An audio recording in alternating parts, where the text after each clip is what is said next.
resurrección. Los evangelios hablan de la resurrección de diferentes ópticas. Pero sin embargo, a pesar de que los evangelios hablan de la resurrección del Señor desde diferentes puntos de vista, eso no hace más que reforzar el hecho, aleluya, de la veracidad, de la autenticidad de la resurrección de nuestro amado Señor Jesús. ¿Cuántos dicen amén? En el versículo 1 dice: pasado el día de reposo, al amanecer del primer día de la semana, vinieron María Magdalena y la otra María a ver el sepulcro. Vea qué cosa tan extraordinaria. Y por eso es que la iglesia se reúne el domingo. La iglesia empezó, aleluya, a reunirse los domingos, o sea, el primer día de la semana, para conmemorar el hecho de la resurrección del Señor Jesús. Y por eso es que nosotros siempre hemos insistido, aleluya, en decir una y otra vez que el domingo es el día del Señor. Ese día la iglesia debe reunirse. Bajo ningún concepto la iglesia debería entretenerse en hacer otra cosa, sino en reunirse y celebrar la resurrección del Señor Jesús. ¿Cuántos dicen amén? No hay que esperar una semana de pasión, muerte y resurrección para hablar de la resurrección del Señor. Bendito sea el nombre de Jesús. Ahora, hay varias cosas interesantes. En el versículo 2 sigue diciendo: y hubo un gran terremoto, porque el ángel del Señor, descendiendo del cielo y llegando, removió la piedra y se sentó sobre ella. Hay un gran simbolismo, aleluya, en todo esto.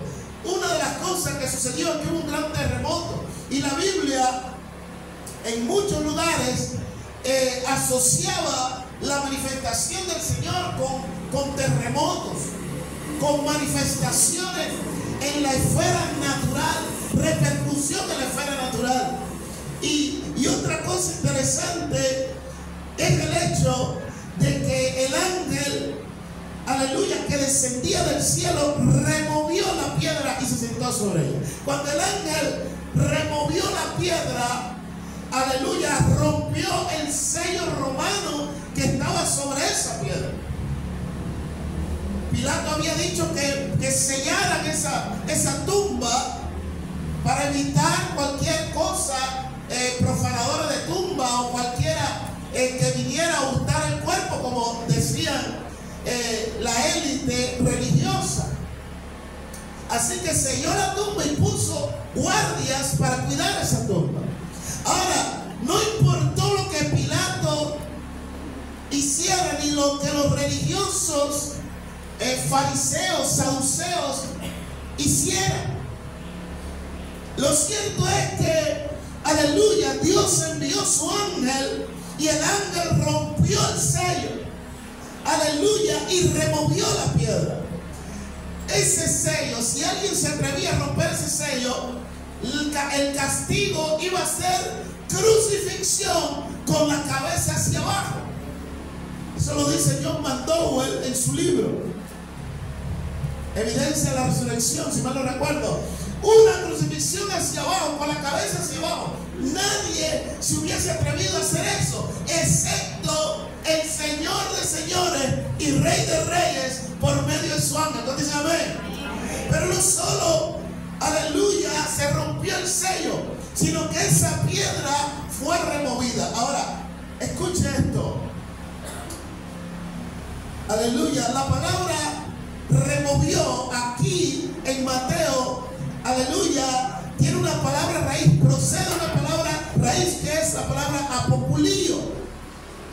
La palabra apopulío se traduce como hacer rodar o correr. Esa no era una piedra cualquiera, era una piedra que oscilaba entre una tonelada, entre 1.5 toneladas o 2 toneladas. Era una piedra muy grande. Pero no solo eso, la piedra para cubrir la boca de esa tumba era rodada desde una pendiente. Desde una pendiente, porque nadie podía cargarla, así que había que rodarla desde una pendiente para que ocluyera la entrada de esa tumba. La Biblia dice, aleluya, que esa piedra fue removida. Pero en San Juan, aleluya, cuando habla de esto, dice, en el primer día de la semana, San Juan 20, versículo dice, en el primer día de la semana, María Magdalena fue de mañana, siendo aún oscuro, al sepulcro y vio quitada la piedra. Aquí, cuando dice quitada la piedra, no usa la palabra, aleluya, que yo le mencioné ahorita. Apopulío, no usa esa palabra. La que usa, aleluya, es una palabra que proviene de la palabra airó. Esa palabra airó, aleluya, significa poner en alto, alzar, cargar. Lo que está diciendo la Biblia, aleluya, es que esa piedra realmente fue cargada, fue puesta, aleluya, en la cuesta donde estaba, fue puesta allí, en la altura donde estaba. Y eso no lo podía hacer un hombre. O sea que la piedra no simplemente fue movida de la boca de la tumba. La piedra fue cargada y puesta en la cuesta. Hacía falta un poder sobrenatural. Aleluya. ¿Cuántos pueden decir amén? Oh, fue puesta en alto, fue alzada, fue cargada. Solo, aleluya, alguien con poder sobrenatural podía hacer eso. Y esa es una evidencia de que, aleluya, Cristo realmente resucitó. La piedra fue movida no porque Cristo necesitara que esa piedra fuese movida para resucitar, no fue eso. Era para que las mujeres pudieran ver, aleluya, que la tumba estaba vacía. Así que la piedra removida, la piedra puesta en alto, la piedra cargada, aleluya, y puesta en la cuesta nuevamente, es una señal muy, pero muy poderosa de la resurrección del Señor Jesús. Pero no solo eso, aleluya, la Biblia dice que el ángel se sentó sobre esa piedra.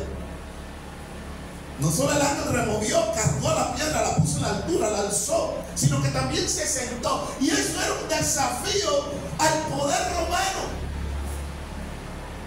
porque los romanos crucificaban al que osara mover esa piedra, al que osara romper el sello. Los romanos lo crucificaban con la cabeza hacia abajo, pero el ángel tomó la piedra, la cargó y la puso en la cuesta y se sentó sobre ella. Aleluya.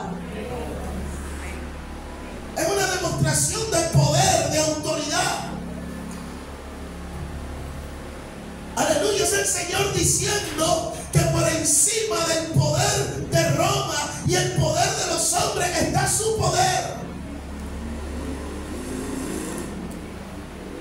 Por eso es que todos los imperios, aleluya, se destruyeron. Aleluya, pero Daniel pudo ver cómo una piedra más grande destruía, aleluya, todos los imperios y todos los reinos. Y esa piedra, aleluya, se convirtió en un gran monte, porque el único señorío, el único poder, la única autoridad que va a prevalecer al final de los tiempos es el poder de Dios, el reino de Dios y la autoridad de Cristo. Bendito sea el nombre de Jesús. ¿Cuántos dicen amén? Aleluya. Se sentó. Pero aquí donde estábamos en Mateo 28, ahora en el versículo 3 dice, y el aspecto de este ángel dice que era como un relámpago y su vestido blanco como la nieve. Aterrador. Pero no solo aterrador, aleluya, sino la blancura de su vestido. Hablan de su santidad. Aleluya. Y los guardias se quedaron miedo. Aleluya, muertos de miedo. Se quedaron como muertos. Esos guardias no eran cualquier guardia. El ejército romano era el mejor ejército de su tiempo. El mejor mejor. Por eso tuvieron un imperio tan grande y tan duradero, porque eran guardias sumamente disciplinados y sumamente aguerridos. Eran como tropas especiales. Eran máquinas de matar. Aleluya. Pero cuando el poder de Dios se manifiesta, no hay poder humano que lo soporte, no hay habilidad humana